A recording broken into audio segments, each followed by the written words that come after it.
Bonsoir à toutes et à tous. Notre invité de ce soir est l'un des auteurs francophones les plus traduits et les plus joués dans le monde entier. Romancier, dramaturge, membre de l'Académie Goncourt, réalisateur et comédien, il a 1000 vies en une. Une soif de vivre que lui a transmis sa maman dont il est beaucoup question dans son dernier livre, un livre dont il vient nous parler ce soir sur KTO. C'est Éric Emmanuel Schmitt que nous avons le plaisir de recevoir sur le plateau de Lumière Intérieure. Bonsoir, Éric Emmanuel Schmitt. Merci beaucoup d'être avec nous. Vous venez de publier aux éditions Albin Michel un livre intitulé Journal d'un amour perdu, un livre dans lequel vous racontez comment le regard de votre maman vous a construit et continue d'ailleurs de vous porter encore aujourd'hui après sa mort, puisqu'elle est partie en mars 2017. Ça fait un peu plus de 2 ans, 2 ans pendant lesquels vous avez tenté d'accepter l'inacceptable, à savoir le départ de la femme qui vous avait mis au monde. 2 ans, c'est le temps qu'il faut pour faire son deuil? Oh, ça peut être plus long. Est-ce qu'on n'a jamais fini finalement de faire son deuil? Oui, faire son deuil, j'aime pas tellement l'expression. Ouais. Accomplir un trajet qui permet de passer de l'extrême tristesse, du désarroi, parfois même du désespoir, au retour à la vie. Quand ma mère est partie, moi j'ai sombré. Vraiment, j'ai sombré parce que je ne vivais plus au présent, je vivais au passé. C'est la première fois que ça vous arrivait de sombrer? Non. Je pense que j'avais vécu un épisode de dépression quand j'avais 15 ans, une dépression d'adolescent. Je l'avais raconté dans un de mes livres, Ma vie avec Mozart, et je racontais comment la musique m'avait ramené au monde. Et puis après, plus tard dans ma vie, j'ai parfois fait des pertes d'êtres chers extrêmement douloureuses. Mais rien n'a été... Enfin, aucun chagrin n'est équivalent à un autre chagrin. La mort de ma mère, ça n'a d'abord pas été la mort d'une mère, ça a été la mort d'une personne. Ce qui me manquait quand elle est partie, c'était pas une mère, c'était elle. Avec cette joie, avec cet amour, avec ce sens de l'étonnement, de l'émerveillement, avec cette curiosité, cette complicité qu'on avait absolument incroyable, complicité pudique, mais une vraie complicité. Et puis cette pratique qu'on avait de se raconter nos vies quand on vivait pas ensemble, parce qu'on passait beaucoup de temps ensemble, mais quand on vivait pas dans la même ville, de se raconter nos vies et de l'alléger en la racontant, puisqu'on en faisait chacun un spectacle amusant pour l'autre. Donc il y avait dans nos échanges un allègement de la fatigue de vivre, ou du scandale, ou même de la tristesse, parce qu'on riait de tout. Vous étiez finalement très fusionnel, à la fois dans votre relation et dans votre façon de voir le monde, et d'être au monde. Oui. À un moment dans le livre, je dis sa vie, ma vie, son œuvre. Parce que je pense que j'ai hérité. J'ai hérité, évidemment, dans ma chair, sans doute dans mon caractère aussi, mais en plus, elle m'a offert les grands moments qui ont été les piliers de mon existence. Elle m'a offert le théâtre, elle m'a offert l'amour de la littérature, elle m'a offert le goût du voyage. Le sens de l'humour. Le sens de l'humour, la bienveillance, parce qu'elle était extrêmement bienveillante envers des gens extrêmement différents. Et j'ai toujours pensé que c'était la bonne manière d'être. J'ai mis un certain temps à être bienveillant, parce que quand on est jeune, on est assez intolérant. On pense qu'on a raison. La tolérance et la bienveillance viennent quand on se rend compte que tout le monde cherche et que personne n'est certain. Donc voilà, je dirais que ce que j'ai le meilleur en moi me vient d'elle. Donc oui, il y avait quelque chose de fusionnel, vous avez dit le mot. Et donc son départ m'a laissé totalement estropié. À tel point que vous avez une douleur au genou, somatisation oblige, vous ne pouviez plus avancer. Oui. Finalement, quand on perd quelqu'un de très cher, on ne peut plus avancer au sens propre comme au sens figuré. Exactement. Mon corps me le disait, je ne peux plus, je ne veux plus avancer sans elle. J'ai vraiment connu des moments extrêmement difficiles, parce que quand un être qu'on aime disparaît, que devient l'expérience du monde, l'expérience de son absence? Je ne voyais dans le monde que le fait qu'elle n'y était pas. Ça veut dire que le monde était vide. Un seul être vous manque et tout est dépeuplé. Exactement. Et donc moi, je me réfugiais dans mes souvenirs, parce que dans mes souvenirs, elle y était. Donc je vivais dans le passé. Moi, qui suis pas du tout un nostalgique ou un mélancolique, je suis un homme du présent, comme elle, tout d'un coup, voilà que je deviens mélancolique, nostalgique, que je me réfugie dans le passé, dans les souvenirs. Et puis, que je cultive ma tristesse, parce qu'il y a ça dans le deuil que nous connaissons tous. La tristesse devient la dernière forme que prend l'amour qu'on a pour un être qui est parti. Donc on aime sa tristesse, on y tient à sa tristesse. Moi je disais aux gens, ne touchez pas à ma tristesse, parce que c'est mon lien vivant à ma mère disparue. Et donc je cultivais cette tristesse. Et tout ça, c'est quand même des attitudes anti-vie. C'est-à-dire que ça m'a poussé très loin dans le retrait de la vie. Alors, à la fois, vous cultiviez votre tristesse et en même temps, vous évoquez votre devoir de bonheur en hommage à cette femme qui était lumineuse, tendre, rayonnante. Donc, pour vous, c'était véritablement un devoir en hommage à votre maman? Ma mère, elle est comme beaucoup de mères, elle m'a offert la vie, mais elle m'a proposé que la vie soit heureuse. Elle voulait que son fils soit heureux. Elle a tout fait pour que son fils soit heureux. Et le désarroi, la tristesse, le désespoir que j'ai éprouvé quand elle est partie, elle en aurait souffert, même si c'était elle qui me l'infligeait par son départ. Vous dites d'ailleurs, comment vous dites, maman est morte ce matin et c'est la première fois qu'elle me fait de la peine. Ah oui, oui. Mais vraiment. Et donc, elle n'aurait pas supporté de me voir comme ça. Donc, je me sentais le devoir de remonter la pente pour elle, pour moi, mais pour elle d'abord. Et je me sentais un très mauvais élève de ce devoir de bonheur parce que je n'arrivais pas à être heureux. Alors heureusement, j'avais des bouées qui étaient des moments où on ne vit qu'au présent. Par exemple, ces bouées, j'allais justement vous demander, dans cette lutte acharnée contre le chagrin, est-ce qu'il y a des choses, des gens, des réflexions, une présence, enfin ces fameuses bouées qui vous ont particulièrement aidé? Oui, ben, il y a l'attention des proches, l'attention délicate des proches qui voient qu'on s'enfonce, qui ne peuvent pas nous sortir de ce marasme, mais qui attendent. Ça, vous vous rendez compte qu'il y a toujours une lumière qui vous attend à la sortie. Il y a le fait, quand on a comme moi un métier ou des métiers passionnants, c'est-à-dire que j'avais l'écriture. Et dans l'écriture, je ne vis plus dans le passé ni dans le futur, je vis dans le présent. Quand j'écris une histoire, je suis au service de mes personnages. Donc j'oublie tout. Un peu comme dans un refuge, finalement. Exactement. Et puis j'avais la scène aussi. Et encore plus la scène qu'avant, parce que quand on est sur scène, on se brûle dans le présent, on se brûle dans l'instant. On n'a ni passé ni avenir, on n'est que présent, et c'est pour ça que c'est si bon. Mais il y avait aussi avant le passage dans la loge, où, ce qui est rare pour un homme, on se maquille, et en fait, moi je me regarde jamais dans un miroir. Et là, j'étais obligé de me regarder pendant 20 minutes dans un miroir pour me préparer à jouer. Et mon bonheur, c'était que dans le miroir, je la voyais elle, parce qu'on se ressemble. Et alors ça, c'était... Pour rien au monde, j'aurais manqué ça. Je retrouvais ces traits sur certains de mes traits. Et donc, je me sentais un peu moins seul. Et puis peut-être qu'aussi sur scène, j'allais chercher une autre forme d'amour, qui est l'amour du public, et que j'en avais besoin. Donc voilà, il y a eu des moments qui m'ont permis de m'accrocher.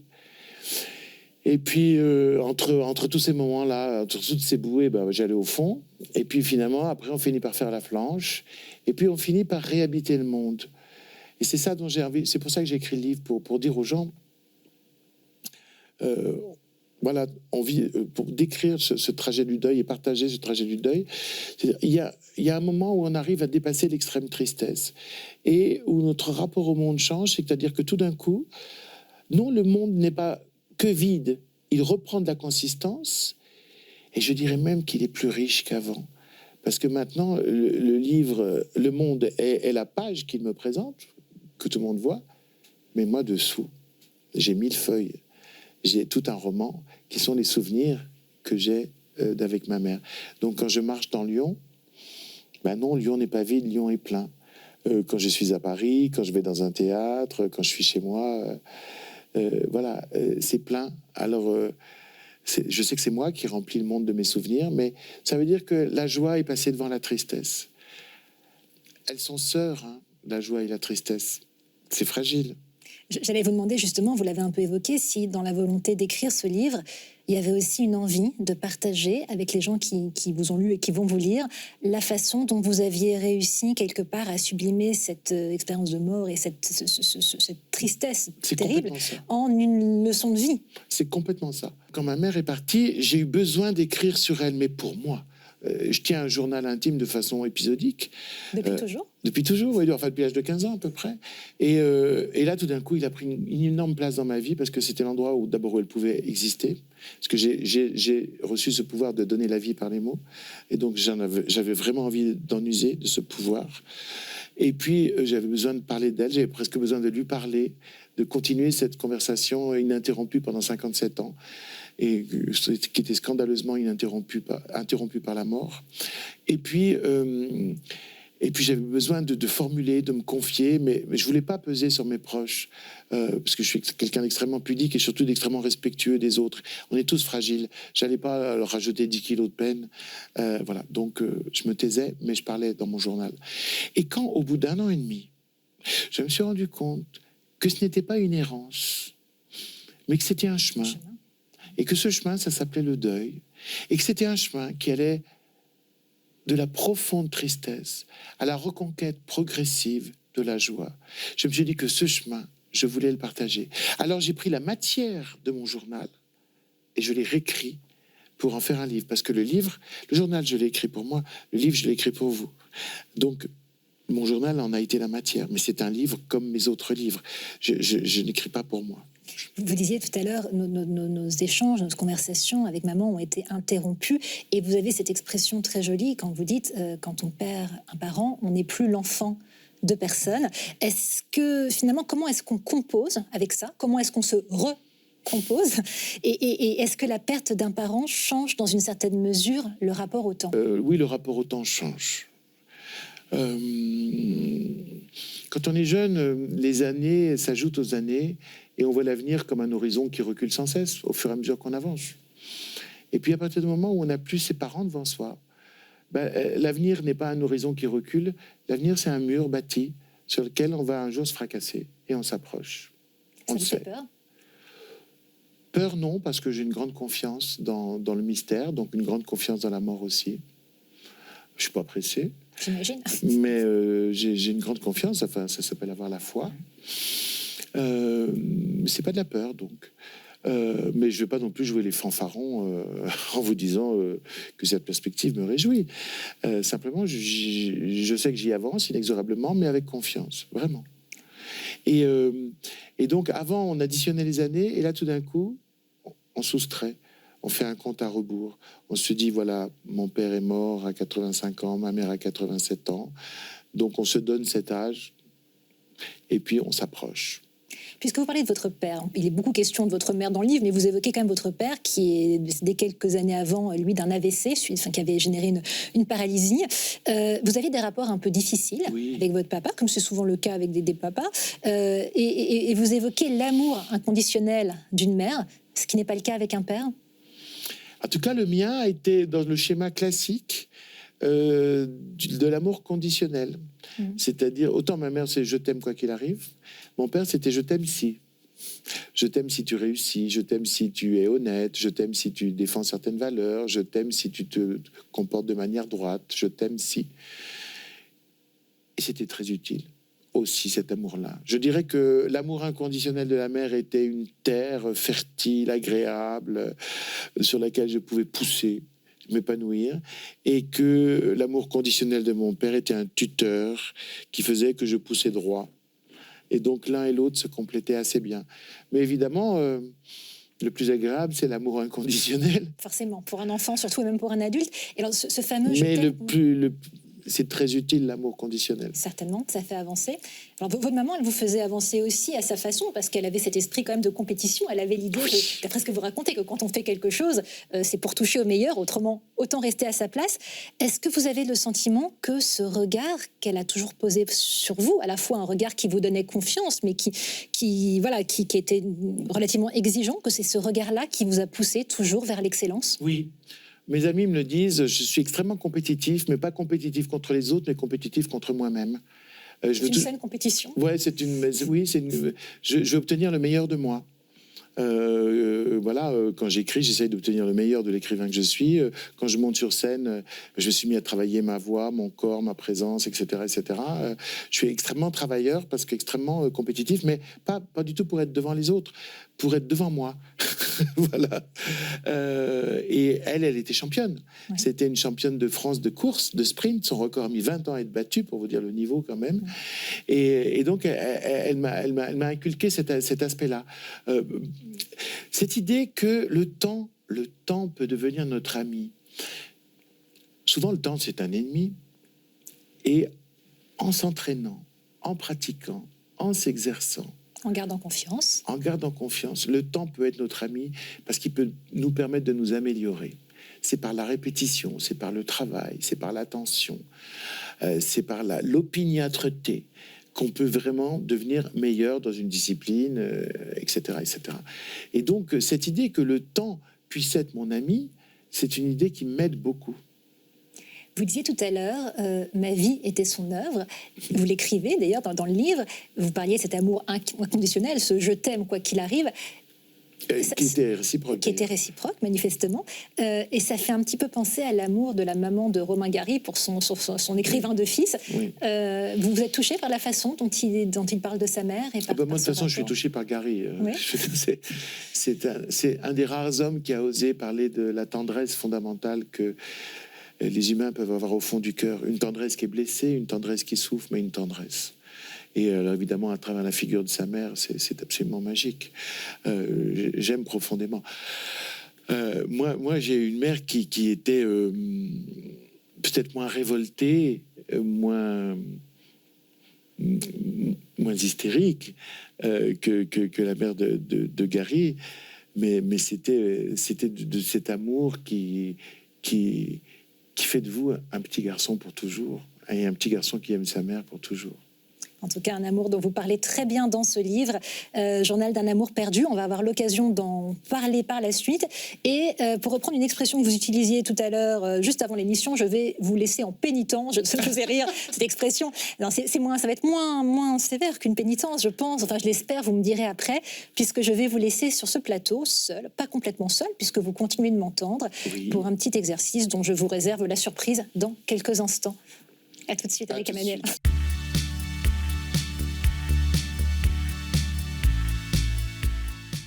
Est-ce que vous êtes bien installé, Éric Emmanuel ?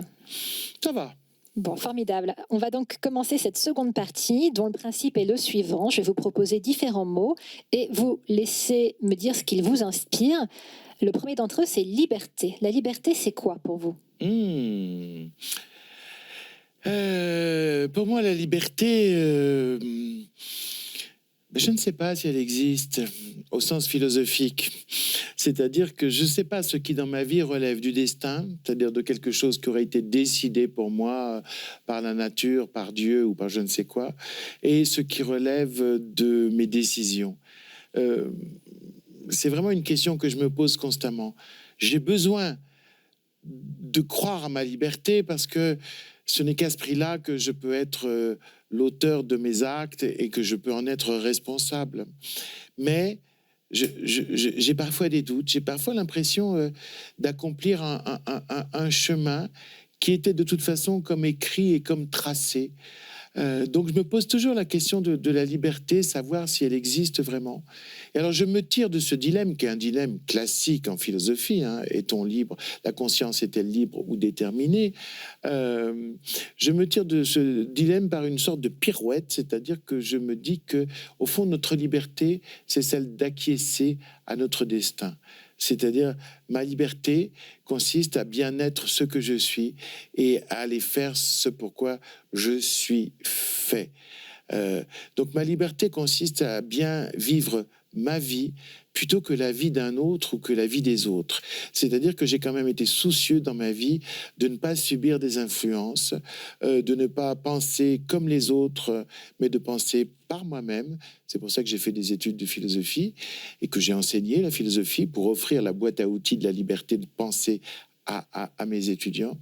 Donc voilà. Donc finalement, j'appellerais liberté la liberté d'être soi et non pas un autre que soi, et surtout de ne pas être les autres.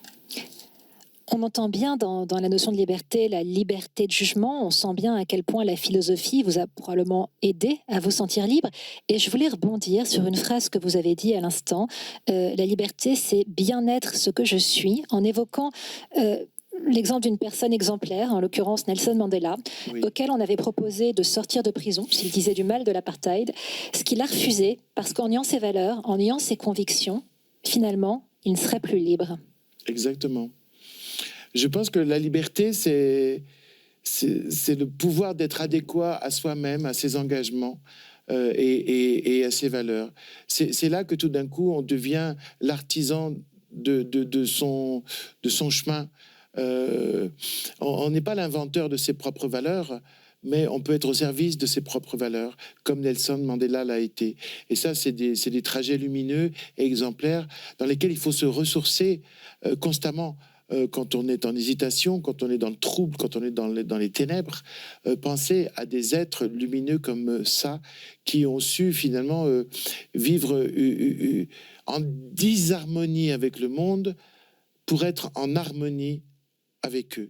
Et finalement, certains arrivent à imposer leur harmonie aux autres et ils font progresser l'humanité. Vous avez évoqué Dieu tout au début de votre réponse. Est-ce qu'il y a des évangiles qui nous enseignent la liberté ?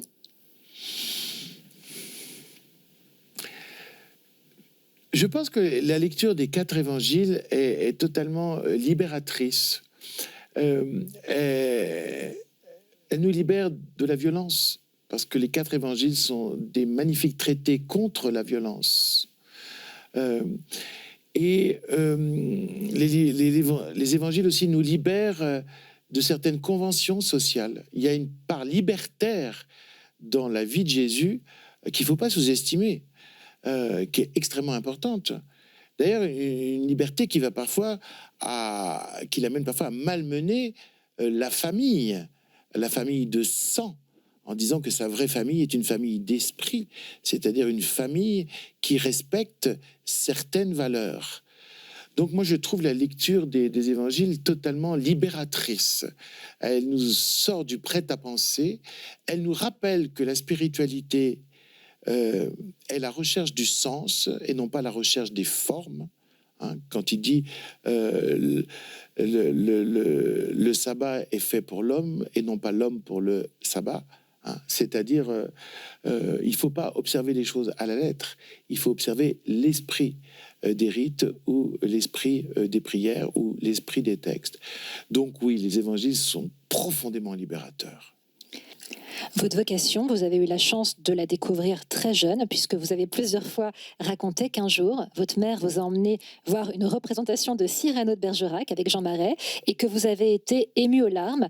Est-il vrai que vous lui aviez annoncé à l'époque vouloir être comme le monsieur sur l'affiche, pas Jean Marais, mais Cyrano de Bergerac? Mais oui, c'est elle qui m'a raconté ça. Mérite Rostand, pardon. Oui. Elle m'a raconté ça lorsqu'on a joué ma première pièce à la Comédie des Champs-Élysées. J'avais 31 ans à l'époque. J'étais donc joué à la Comédie des Champs-Élysées par Micheline Prel, Daniel Lebrun, Mathieu Carrière, une magnifique distribution, mise en scène par Jean-Luc Tardieu. Et elle m'a dit, tu te souviens quand ça a commencé? Je lui dis non.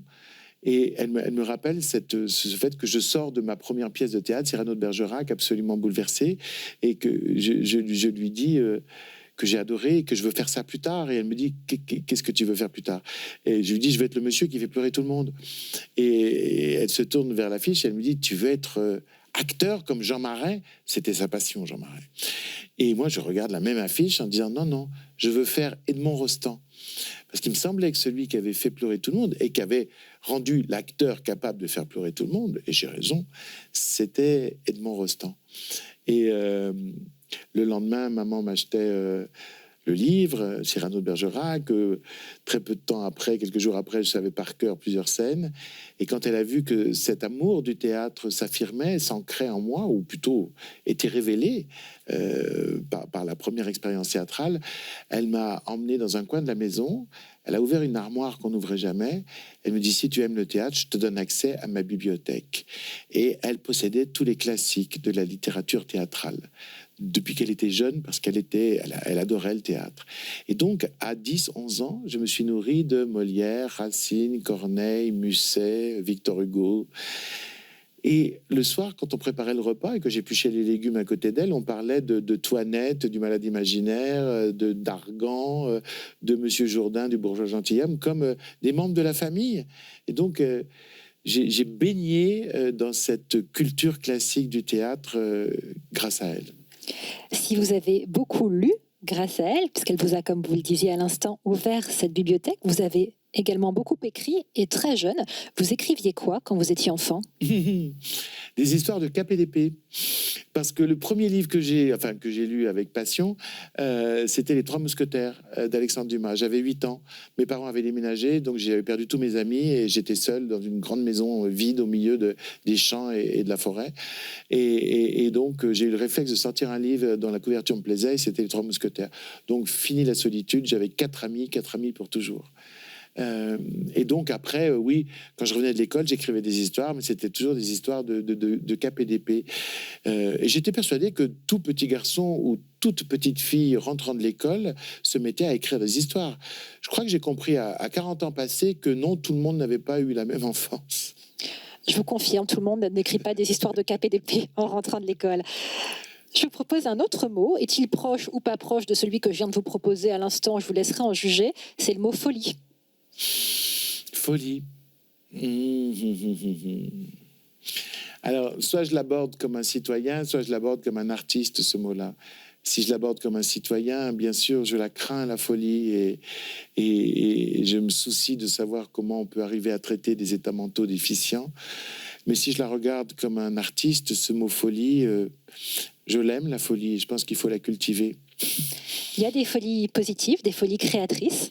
Oui, mais folie entre guillemets. Hein. Je pense qu'il est parfois plus raisonnable de suivre sa folie que de suivre sa raison. Enfin, en tout cas, si on veut enrichir sa vie et si on veut être un artiste. La raison, c'est nécessaire. C'est nécessaire dans la relation avec l'autre, mais c'est pas forcément nécessaire dans la relation avec soi. Si on veut trouver l'inspiration, si on veut développer une histoire, si on veut aller jusqu'au bout d'un personnage, eh bien, il faut cultiver sa folie. Alors, puisque vous parlez de personnages, il y a un personnage qui a une forme de folie, c'est le personnage de Fatou dans votre dernier livre, Félix et la source invisible, puisque Fatou, c'est une forme de folie qui tourne à l'obsession, hein. Elle veut absolument tout récurer à l'eau de Javel. Et donc, je voulais, voilà, c'était l'occasion peut-être de parler un petit peu de ce personnage, et c'est d'autant plus intéressant de faire ce lien que par rapport à l'autre livre dont on parlait tout à l'heure, Journal d'un amour perdu, puisque là, c'est un petit garçon qui essaye de ressusciter sa maman, qui veut à tout prix la sauver, sauf que sa mère à lui, contrairement à la vôtre, sa mère est complètement dépressive, là où la vôtre débordait de joie de vivre, mais on ne peut pas s'empêcher quand même de faire le parallèle entre cet enfant, effectivement, qui cherche à ressusciter sa maman.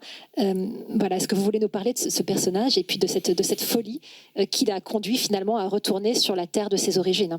Oui, 1 an après la mort de ma mère, sans m'en rendre compte, j'ai écrit une histoire qui s'appelle Félix et la source invisible, qui est l'histoire d'un petit garçon qui veut ressusciter sa mère. Comme quoi. Et je ne m'en rendais pas compte. Oui, mais alors, Félix, c'est le petit garçon, Fatou, c'est sa mère. Et Fatou, elle était comme ma mère avant de tomber malade. C'est-à-dire, c'était la joie de vivre, la faculté de nommer les choses, la fantaisie, l'insouciance. Et puis, c'est vrai que tout d'un coup, elle sombre à cause de problèmes administratifs, financiers, mais qui réveillent en fait des blessures beaucoup plus profondes et qui viennent de l'enfance et de l'adolescence. Et c'est un personnage qui a voulu se couper de son passé et se couper de ses racines. Et on ne peut pas se séparer de son passé. Si on croit le mettre dans un sac et bien fermer le sac va se rouvrir et ça va être très nauséabond. C'est ce qu'on appelle souvent une dépression. Et elle fait une dépression parce qu'elle veut ignorer son passé. Or, il y a dans son passé, évidemment, un événement extrêmement traumatisant, mais il y a aussi sa première culture, sa première langue, ses premiers amours, ses parents, ses frères, ses sœurs. Et en voulant s'en couper, elle s'est déshumanisée et elle flotte. Et je pense que la guérison va lui venir du voyage en Afrique que lui fait faire Félix, c'est-à-dire un retour aux origines, un retour au passé, un retour à la terre qu'il a constituée. Et elle va guérir finalement de se réapproprier son passé. Je pense que le passé, il a la place qu'on lui donne. Certains lui donnent trop de place et n'arrivent pas à vivre au présent. Ça a été mon cas, par exemple. pendant plusieurs mois après la mort de ma mère, je me suis réfugié dans le passé. Je ne vivais plus le présent. Je faisais une déprime sévère. Donc parfois, on donne trop de place au passé et on en souffre, puisqu'on est dans l'incapacité de vivre l'instant. Et puis parfois, on ne donne pas assez de place au passé parce qu'on veut s'en couper. Et c'est impossible. Il faut dialoguer avec son passé. Il faut entretenir un rapport avec son passé. C'est un rapport vivant, qui change d'ailleurs. Si je vous demande de raconter votre enfance aujourd'hui, vous ne raconterez pas la même enfance que celle que vous racontiez quand vous aviez 17 ans, et celle que vous raconterez quand vous aurez 50 ans, 80 ans. Tout regard sur le passé se creuse dans la fenêtre du présent, et on aperçoit les choses à partir de ce qu'on vit au présent. Donc on a plusieurs passés, et on a plusieurs entretiens de son passé. Il faut vraiment penser sa relation avec son passé, autrement on peut sombrer. Vous, qu'est-ce qui vous rend fou? Qu'est-ce qui me rend fou? Fou de colère. Comprenez-le comme vous voulez, fou de... Oui, fou de colère. L'indifférence, la condescendance. Proust disait que la pire des violences que les hommes peuvent s'infliger, c'est l'indifférence. Moi, avoir quelqu'un en face de soi et faire comme s'il n'existait pas, ne pas lui parler, ne pas reconnaître sa présence, ne serait-ce que peut-être à une gêne qu'on éprouve, c'est une des pires insultes qu'on peut faire à quelqu'un. Et la condescendance, qui est une forme plus évoluée de l'indifférence, qui consiste à prendre les gens de haut, ça, je trouve ça insupportable. J'espère que dans ma vie, je n'ai jamais pris quelqu'un de haut. Et si je le fais, je le regrette. Et j'essaye toujours de ne pas faire ça. Je ne supporte pas qu'on efface l'autre ou qu'on se sente supérieur à l'autre. Est-ce qu'il y a en vous une part de folie qui vous fait peur? Non. Non. On a le sentiment que pas grand-chose vous fait peur, finalement. Bah oui, vous avez raison. Alors peut-être que le mot d'après va vous faire peur, quoique c'est un joli mot. C'est le mot humanité. Ah, alors ça, c'est... J'ai envie de me lever dans ce mot et de l'embrasser et de l'aider à exister, ce mot. Pour moi, nous sommes frères, tous. Frères en question, frères en ignorance. Les réponses que nous apportons à nos questions peuvent nous séparer, voire nous diviser, voire nous opposer. Nos façons de refuser l'ignorance peuvent aussi nous diviser et nous opposer. Je pense qu'il faut toujours remonter à cette fraternité qu'on appelle l'humanité, qui est le fait que nous sommes des animaux plongés dans une vie que nous ne comprenons pas, dont nous n'avons pas la clé. Nous ne savons pas pourquoi nous existons, ni pourquoi nous cesserons d'exister, en tout cas sous cette forme. Notre trajet est habité par la question. Et je crois qu'il faut que nous acceptions ça. Pour moi, l'humanisme, c'est le partage de la question. Et l'humanité est constituée de bipèdes sans plumes qui se posent des questions. Vous venez de nous dire ce qu'est l'humanité, ce qu'est l'humanisme. Et l'homme, qu'est-ce que c'est l'homme?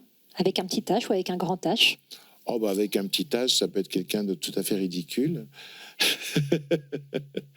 Et avec un grand H, qu'est-ce qu'il construit? Avec un grand H, c'est un idéal. Je pense que l'humanité, elle est toujours à faire. L'humanité, c'est une cible. Notre rapport à l'humanité est asymptotique. Il faut faire en sorte que l'homme donne le meilleur de lui. C'est ce qu'on appelle l'humanité. Et que l'homme ne se réduise pas à un animal égoïste, renfermé sur lui-même, violent avec les autres animaux de sa race, ou encore pire, des autres animaux qui ne sont pas de son espèce. L'humanité est à faire. Tout à l'heure, vous disiez au tout début, j'ai envie d'aider à exister ce mot. L'humanité est à faire. Ce que vous avez fait, ce mot, vous l'avez aidé à exister, puisque vous avez écrit quelques pièces pour des causes humanitaires. C'était, je crois, Francis Huster qui jouait le diable dans l'école du diable, c'est ça, que vous aviez écrit pour une soirée spéciale d'Amnesty International. Mille et une vies a été écrite pour l'opération La Culture, ça change la vie, organisée par le Secours populaire. Qu'est-ce que ça vous apporte? Qu'est-ce que ça génère chez vous, cet élan altruiste? Est-ce que c'est quelque chose d'important? Mais je crois que cet élan, il n'est pas du tout réservé à ces textes. Il est absolument dans tout ce que j'écris. Quand j'écris Oscar et la Dame Rose, qui est un de mes livres les plus lus, je dirais, dans le monde entier, C'est pour dire, regardez, nous sommes tous comme cet enfant de 10 ans, fragile. Nous avons tous cette vie fragile, nous sommes tous vulnérables, et il faut arriver à aimer la vie en la sachant si fragile et non pas s'en désespérer.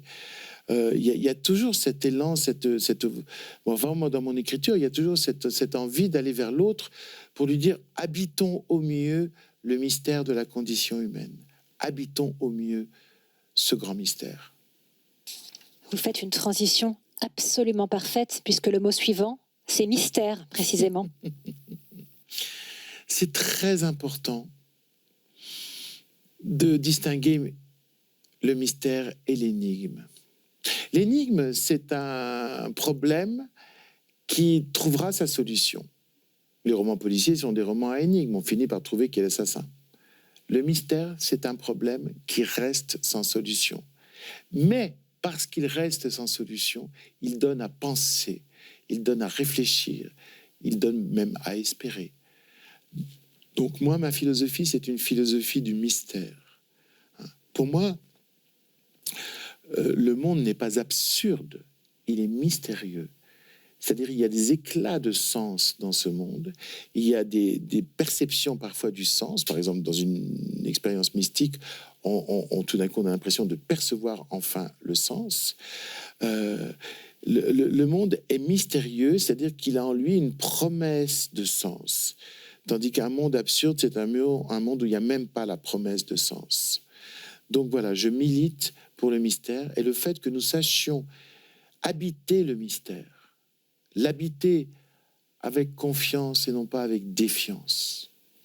Alors, en ce qui vous concerne, vous l'habitez, mais vous ne l'avez pas toujours habité avec la même intensité. Vous avez souvent eu l'occasion de raconter cette nuit du 4 février 1989. Alors, je sais que vous avez probablement souvent eu l'occasion d'en parler, mais pour ceux et celles de nos téléspectateurs qui ne vous ont pas entendu à ce sujet, on peut peut-être rappeler que c'est arrivé à l'occasion d'une nuit où vous vous trouviez seul, perdu dans le désert du Hogar, à l'occasion d'une expédition au Sahara. Est-ce que vous voulez bien nous raconter cette expérience mystique que vous avez vécue à ce moment-là ? Totalement perdu au milieu du désert, sans rien à boire, sans rien à manger, insuffisamment habillé pour la nuit. J'étais habillé pour le jour, donc un short, un t-shirt, mais pas pour la nuit. Je me trouve perdu à des centaines de kilomètres du premier village et j'éprouve une sorte d'effroi en me disant que c'est terrible, je risque de mourir, puisqu'on met 3 jours à mourir de soif. Et je m'attends à passer la plus horrible nuit de ma vie. Et je passe la plus belle nuit de ma vie, puisque c'est une nuit qui m'offre une expérience mystique, une nuit de feu, comme disait Pascal, et j'ai repris sa magnifique expression pour nommer le livre que j'ai consacré à ce voyage dans le désert et à cette rencontre de Dieu. J'ai passé une nuit de feu, c'est-à-dire que j'ai vraiment connu l'extase, le chemin vers la lumière, la disparition de moi-même dans la lumière, puis le retour à moi sur cette terre, mais totalement changé, totalement différent, modifié d'une manière alchimique pour toujours. Vous dites que à ce moment-là, le sentiment de l'absolu s'est révélé à vous et qu'il y avait une phrase qui occupait toutes vos pensées. La phrase en question, c'était « Tout est justifié ». Oui. C'était le grand message que je recevais. Tout est justifié, tout a une raison d'être, tout a un sens. Parfois, devant les violences du monde, devant la bêtise des hommes, devant la cruauté et le sadisme de certains, le vice, j'ai du mal avec cette phrase. J'ai du mal à me dire tout ça a une justification. Mais c'est moi le message que j'ai reçu. Et donc, quand je ne comprends pas, je fais crédit.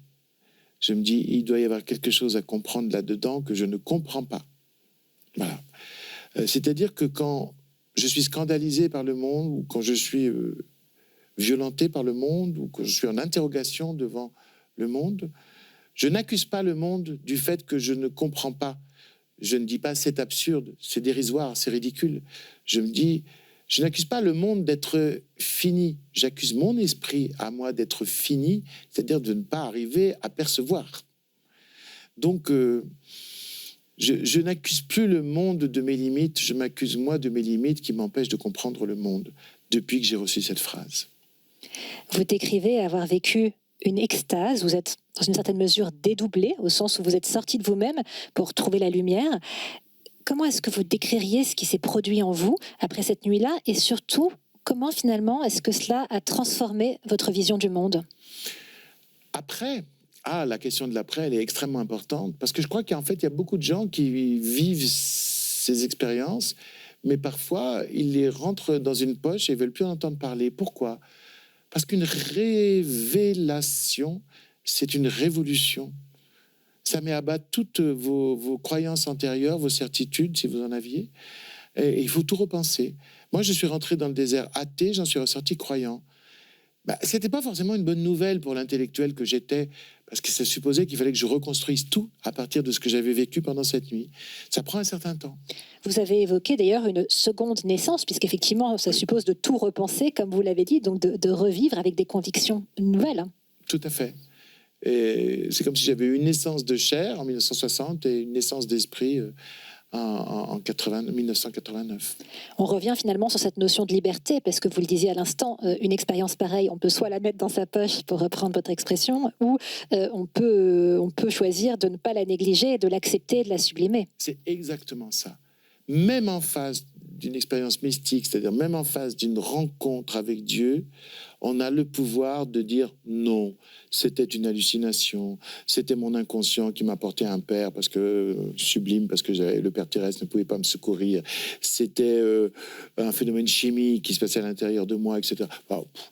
Toutes les explications qui réduisent l'expérience mystique à autre chose qu'une expérience mystique. Moi, je connaissais par cœur, j'étais prof de philo, j'étais payé pour fournir ce genre d'arguments. Eh bien, oui, on est libre d'accepter ou de refuser une expérience mystique. Et quel bonheur que de savoir dire oui. Souvent, les gens croient qu'ils sont libres en disant non. Mais parfois, le sommet de la liberté, c'est de savoir dire oui.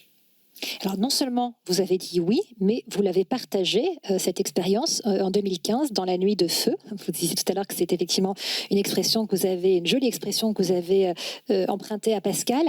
Pourquoi est-ce que vous avez eu envie de raconter publiquement une expérience qui quand même relève du plus profond de l'intime? J'ai longtemps cru que je ne parlerais jamais de ça, parce que ça ne regardait que mon intimité spirituelle.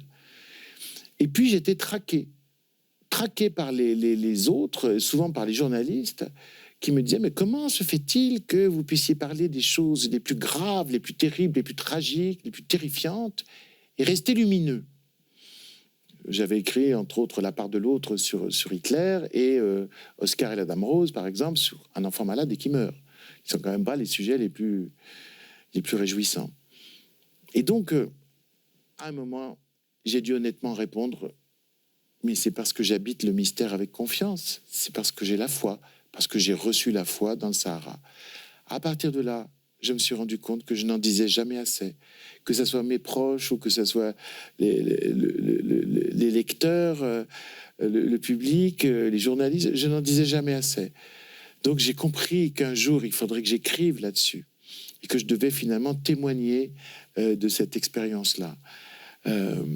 Ça m'a été comme arraché, mais une fois que j'ai vécu cet arrachement, j'étais très heureux, parce que on est dans un monde où on méprise facilement ce genre de choses, et ou alors, quand on ne méprise pas ce genre de choses, on en parle d'une manière extrêmement convenue, sans renouveler le vocabulaire, avec une langue de bois qui fait qu'au fond, ça n'intéresse personne et que n'écoutent que ceux qui sont convaincus. Et je me suis dit, c'est peut-être mon travail d'écrivain de chercher à dire ça dans une langue d'aujourd'hui, dans une langue qui parle à tout le monde, et de témoigner de ce moment-là. En tout cas, c'est un très joli témoignage et vous en parlez très bien, tout comme le témoignage sur la perte d'un être cher, très cher. Merci beaucoup pour votre sincérité. À tout de suite.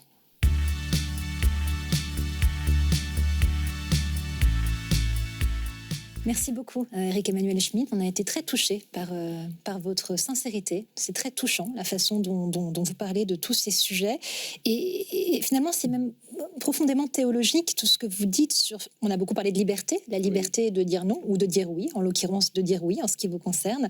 Et finalement, ça fait un petit peu penser à l'annonciation de la Vierge Marie dans une certaine mesure.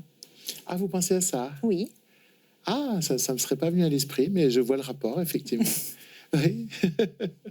Alors, il y a autre chose qui me vient, c'est que finalement, il y a beaucoup de choses qui sont absurdes dans notre monde. Dans cet univers, finalement, dans ce contexte-là, comment est-ce qu'on peut aider les croyants ou les non-croyants, d'ailleurs, à garder la foi?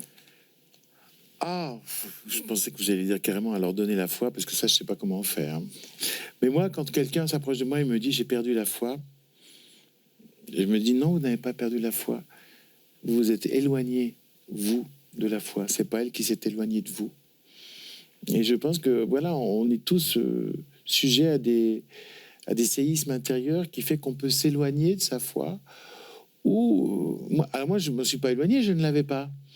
Mais heureusement, il y a eu une faille par laquelle la lumière a pu arriver. La perte de soi, la mise en danger. Se perdre pour mieux se retrouver, finalement? Oui, vraiment. Je pense que si je n'avais pas perdu ma maîtrise de moi, mon assurance, etc., j'aurais peut-être jamais laissé la foi venir. Et là, parce qu'il y a eu cette fracture, cette nuit de tous les dangers, j'avais des fentes, j'avais des failles.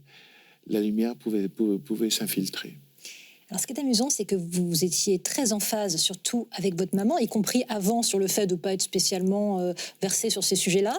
Et tout d'un coup, vous êtes revenu vous transformer. Elle n'avait pas vécu cette expérience-là. Comment est-ce qu'elle a accueilli votre récit? Vous savez, je crois qu'il y a sur Terre 3 sortes d'individus. Il y a ceux qui, à la question « est-ce que Dieu existe ?» répondent je ne sais pas, mais je crois que non. Ce sont les agnostiques athées. Il y a ceux qui répondent à la question « est-ce que Dieu existe ?» Je ne sais pas, mais je crois que oui, moi, c'est-à-dire les agnostiques croyants. Et puis, il y a les indifférents, ceux qui répondent « je ne sais pas » et je m'en moque. Ma mère faisait partie des indifférents, parce que sa vie était pleine, sans ce questionnement métaphysique, parce que elle était toujours en action, elle était toujours à s'occuper des gens qu'elle aimait, etc., etc. Et elle n'avait pas cette béance métaphysique des esprits plus inquiets, comme mon père, qui lui était un agnostique athée, ou moi, qui suis un agnostique croyant. Et donc, ça l'a beaucoup surpris. Et puis, un jour, enfin, pas un jour, mais dans les dernières années, on est allés ensemble à Saint-Jacques-de-Compostelle. Elle a voulu qu'on y aille. Et là, quand on s'y est trouvé le jour de anniversaire de la mort de mon père, on a suivi une cérémonie. Elle s'est tournée vers moi, elle m'a dit « Tu sais, je ne suis pas athée. » Voilà. Je n'en ai pas su plus. Et vous, qu'est-ce que ça a généré en vous J'étais heureux. J'étais profondément heureux. Je me suis dit « Ouf, elle a ce plein, elle a cette chance. » Parce que c'est quelque chose qui remplit. Ah oui. J'étais vraiment... j'étais comblé. Ce qui est fascinant chez vous, c'est entre autres choses votre soif de vivre, mais cette soif de vivre, cette soif d'apprendre, cette soif de créer. Il y a quelque part le sentiment d'une forme de boulimie. Je déteste ce mot. C'est vrai. Ouais. Au sens de vouloir faire, de vouloir dire, de vouloir écrire, de vouloir ressentir. On vous sent, au sens positif du terme, on vous sent tellement partout. Oui, je suis là.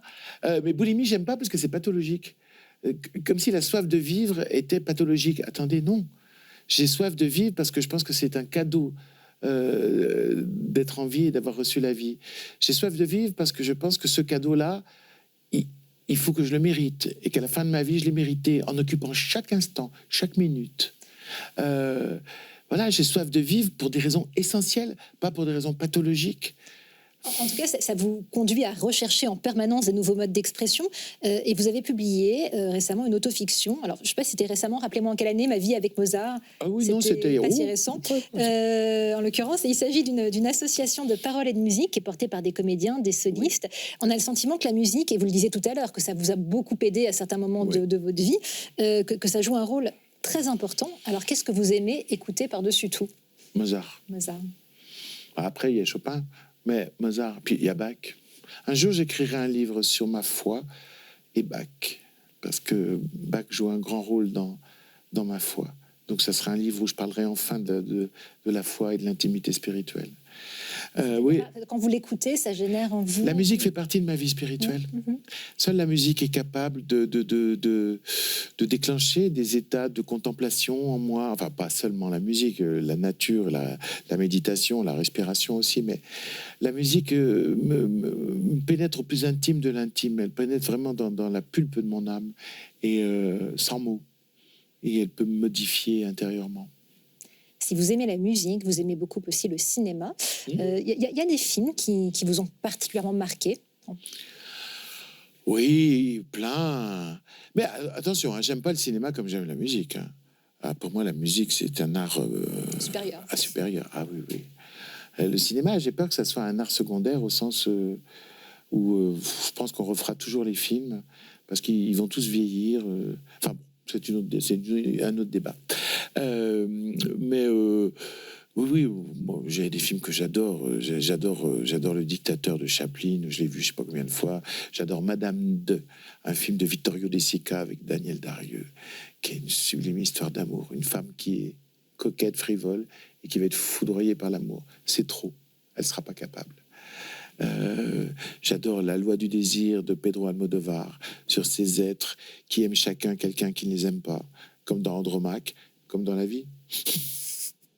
Alors, si vous aimez ce genre, vous vous y êtes collé personnellement hein, en participant au scénario de deux de vos livres, Le Libertin et Monsieur Ibrahim et les fleurs du Coran, puis en dirigeant Catherine Fro dans Odette Tout le monde, qui est adaptée d'une nouvelle que vous aviez écrite peu de temps auparavant. Puis en 2009, vous avez réalisé, on en parlait tout à l'heure, Oscar et la Dame Rose, avec Michel Larocque, sublime en vedette de cette émouvante histoire que vous avez publiée en roman hein, et créée pour la scène. Un tournage de film, c'est très différent d'une scène de théâtre. Est-ce que vous avez éprouvé une euphorie particulière? Oui, qui est de pouvoir profiter du talent des autres. Parce qu'on ne fait pas un film tout seul. On le fait avec le talent d'un décorateur, avec le talent d'un éclairagiste. On le fait avec le talent, évidemment, des comédiens. Masquilleuse, costumière, ça qu'il y a rien. Tout. Technicien, mais le technicien qui pousse le travelling, il faut qu'il ait du talent, qu'il sache bien pousser la caméra sur le travelling. Alors, c'est merveilleux parce que c'est une addition de talent. Et alors, si on arrive à créer un esprit d'équipe, ce que je suis arrivé à faire les deux fois, qui fait que chacun se défonce, c'est le bonheur. Alors, on est tenté de se demander, voilà, cinéma, théâtre, évidemment, littérature, musique, masterclass d'écriture. Vous êtes aussi à la tête du théâtre Rive Gauche. Qu'est-ce qui vous reste à accomplir? Je débute. Je débute, mais je suis persuadé que je débute. Mais oui, vraiment, j'ai tout à prouver. J'ai beaucoup de choses à faire. C'est comme ça que je vis. Je regarde pas derrière. On sent effectivement ce regard d'enfant. D'ailleurs, dans un livre d'entretien réalisé par Catherine Lalanne, si je ne m'abuse, qui s'intitule « Plus tard, je serai un enfant », c'est un sublime titre, vous racontez votre jeunesse et on sent de toute façon dans votre façon de vous exprimer cette volonté de conserver un regard d'enfant, une certaine fraîcheur. C'est un combat quotidien pour conserver justement cette fraîcheur ou c'est quelque chose de tout à fait naturel qui s'impose? Ça devient une seconde nature, mais il y a des jours où il faut que je réactive. Parce que la société nous fatigue, la société nous déstructure, la société nous désindividualise. La société nous oblige à passer du temps à des choses absolument inessentielles et profondément emmerdantes. Donc, il faut lutter. Hein. Et moi, je lutte contre, tout d'un coup, la fatigue de vivre qu'on peut éprouver à certains moments. Fatigue de vivre. Ah non, je ne supporte pas l'idée. Donc, à ce moment-là, je réagis. C'est un privilège de vivre. Et donc, j'entretiens ce que j'appelle l'esprit d'enfance, qui n'est pas du tout une volonté régressive de retourner en enfance, qui est essayer de garder des qualités qu'on avait dans l'enfance et que la vie a ternies, voire mis sous la poussière. Qu'est-ce qu'on a dans l'enfance d'absolument précieux? On s'étonne, on s'émerveille. On a une connivence avec le mystère parce qu'on ne comprend pas tout, mais on a confiance dans ce mystère. Ça, il faut garder. Merci beaucoup. Je propose qu'on termine sur cette phrase-là, avoir confiance dans le mystère, parce que c'est tellement fort. Est-ce que vous avez néanmoins un dernier mot à ajouter? Non, j'ai pas de dernier mot, moi j'ai que des premiers mots. Bon, et ben c'est très bien. Celui-ci, avoir confiance dans le mystère, me semble absolument parfait pour terminer cette émission. Merci, Eric Emmanuel Schmitt, d'être venu nous parler de votre dernier livre, Journal d'un amour perdu. Vous racontez cette histoire d'amour extraordinaire avec votre maman. Merci beaucoup. Merci à toutes et à tous de nous avoir suivis. Je rappelle que vous pouvez retrouver cette émission sur le site de KTO, ktotv.com. Merci, bonne soirée.